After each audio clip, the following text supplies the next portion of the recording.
What's going on, everybody? Cleepus Tech here, coming back at you with another video. In this video, we're going to be taking a look at the Samsung Galaxy A54 5G and going over whether or not it's actually a good phone to buy in 2023. Now, as always, if you do end up wanting to learn more about this phone, definitely check out the description, where I am linking to several other videos about it, as well as some information about pricing, availability, and some of my favorite smartphone accessories. But with that being said, let's get into it. So with the Samsung Galaxy A54 5G, we're getting a 6.4-inch 120Hz Super AMOLED display with a 1080p resolution, a PPI of 403, and a 19.5:9 aspect ratio. So definitely a great display here at 6.4 inches. Maybe not the largest display you can get, but it is still decently large, so no matter what you're doing on it, things are going to be pretty easy to see. But aside from the size, we're also getting really good image quality here. With the Super AMOLED, the colors look real nice and vibrant, the display itself is really bright, and the viewing angles are also really good. So if you're outside in the sun, for example, this phone is still going to be really easy to see. With the 1080p resolution, of course, things are also going to be real nice and sharp. So if you're watching videos, for example, or doing really anything where the image quality is a bit more important, you will get a real good experience. And with the 120Hz refresh rate, the movement on the screen is a bit faster and smoother, making the phone feel a bit more premium to use. So in general, if you're looking for a phone that has a really nice display, you're definitely not going to go wrong with this phone. Now for storage, with the A54 5G, we're getting 128GB of internal storage with microSD card expansion too, so definitely plenty of storage here. Now, on one hand, at this point in 2023, I feel like 128GB is definitely not bad, don't get me wrong, but it's not really that impressive anymore, considering we got phones like the Motorola Moto G Power 5G, for example, that's actually quite a bit less expensive than this phone at full price, and that phone has 256, so double the storage of this. So I guess my point is, on one hand, the A54 5G is going to have plenty of storage for most people. You're most likely not going to fill this up anyway. But at the same time, compared to other phones like this, it's definitely nothing out of the ordinary. In addition to this, with the A54 5G, although the common version you're typically going to get from a carrier is going to have 128GB, there is another factory unlocked version that has 256. So if you really want more storage with this phone, you can get it. But at the same time, it's really nothing you can't get in another phone like this anyway. For security features, with the A54 5G, this phone does have Face Unlock and a real nice in-display fingerprint scanner as well. So let's try it out. There we go. One more time. And there we go. So as you can see, real fast and responsive, no issues at all. Now taking a look at the camera setup here, with the Samsung Galaxy A54 5G, up front, we get a real nice looking hole punch design for the selfie camera. This camera is 32 megapixels. Then on the back, we got a triple camera setup with a 50 megapixel main camera, a 12 megapixel ultra wide camera, and a 5 megapixel macro camera. And then for video, this phone has a max recording quality of 4K in both the rear and front cameras, so definitely great there. So in general, in pretty much every way, the A54 5G has a real good camera setup. Now, first of all, when it comes to video recording, this is definitely impressive because at this point in 2023, when it comes to non-flagship phones, there really aren't that many that can record 4K videos. And this is honestly surprising because back in 2021, we saw phones like the regular 4G version of the Motorola Moto G Stylus, for example, that actually could record 4K videos, at least in the rear camera, and clearly that phone is a bit lower end than this. But weirdly enough, at this point in 2023, most non-flagship phones that can record 4K videos, if not all of them, are Samsung Galaxy A series phones. So definitely, if you do want to record 4K videos, you're not going to go wrong with the A54 5G. And aside from the video recording, the other camera features are great as well. With this phone, again, we are getting both an ultra-wide camera and a macro camera. And keep in mind, even though this phone doesn't technically have a dedicated depth sensing camera, it's really just built into the main camera, so it doesn't really make a big difference. But in general, with this camera setup, both the features and the photo quality are great here. So if you are looking for a mid-range phone that has a really nice camera, you really won't be disappointed. Now to give you an idea of what it can do, here's some pictures taken with the Samsung Galaxy A54 5G. Now, of course, the photos are right here, so whether or not this is good enough for you, I'm gonna let you decide that for yourself. But in general, I feel like for what it is, compared to other phones like it, the Samsung Galaxy A54 5G does take some pretty good photos. So if you are looking for something a bit more affordable, but at the same time you still want to get some nice photos, I do think this phone is one of the better options.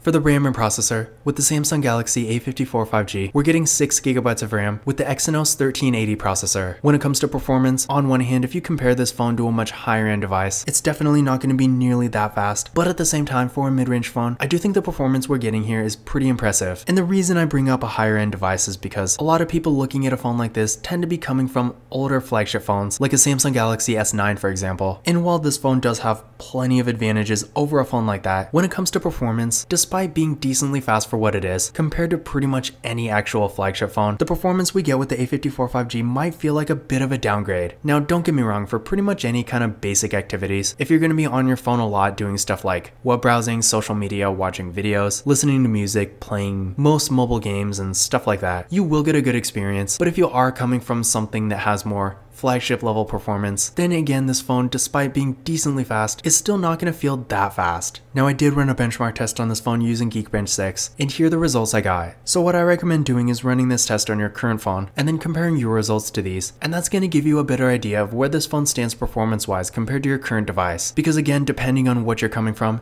it may seem like a huge upgrade or it might be a bit of a downgrade. But I would say overall, if you're coming from any kind of mid-range phone from before 2023, this phone will be a slight upgrade performance wise, but again, compared to an actual flagship device, most likely that'll be a different story. Now for the battery, with the Samsung Galaxy A54 5G, we are getting a 5000 mAh battery, and it does support 25 watt fast charging as well. So definitely a great battery here. With a 5000 mAh battery, you can expect to get great battery life and longevity. So if that is more important to you, definitely keep this in mind. And in addition to this, with 25 watt fast charging, despite not necessarily being the best fast charging you can possibly get, it still is pretty good. But keep in mind, to actually use it, you will need a 25 watt charger, which this phone does not come with. In fact, for that matter, it doesn't even have a wall adapter. So if you do want to take full advantage of the fast charging, again, you will need a 25 watt charger. For the software, the Samsung Galaxy A54 5G unsurprisingly does have Android 13. And in addition to this, keep in mind Samsung does have really good software support. So with this phone, you can also expect to get several other major updates in the future. I believe it will be getting Android 14, 15, 16, and 17. So if you are someone who likes to keep one phone for multiple years and you also want the latest version of Android the whole time, then this phone will be a great choice for you. As far as other features go, keep in mind, unfortunately, this phone does not have a headphone jack, which is something we're seeing more and more of these days. So if you have a normal pair of wired headphones you want to use, with this phone you can technically use them, but you will need an adapter. On the bright side though, the A54 5G does have NFC, so if you like to use tap and pay, with this phone you can use that feature no problem. But in conclusion,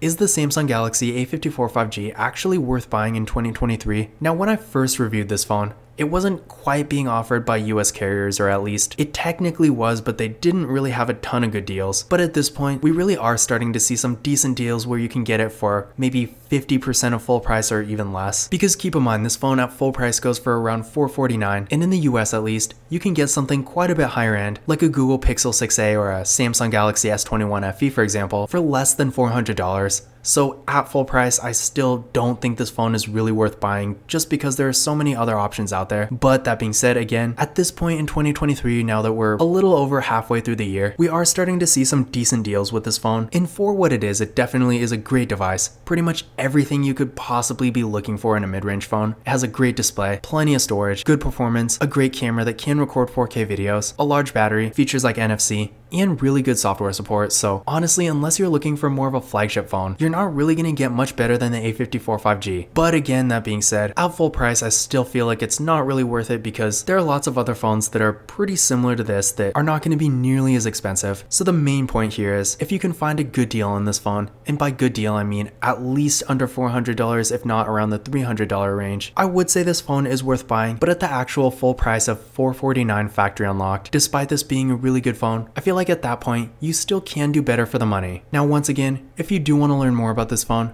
definitely check out the description, where I am linking to several other videos about it, as well as some information about pricing, availability, and some of my favorite smartphone accessories. But that's it for this video. If you enjoyed it and found it useful, be sure to give it a thumbs up and hit that subscribe button. Don't forget to follow Kalipis Tech on Twitter and Instagram. And as always, I will see you in the next video.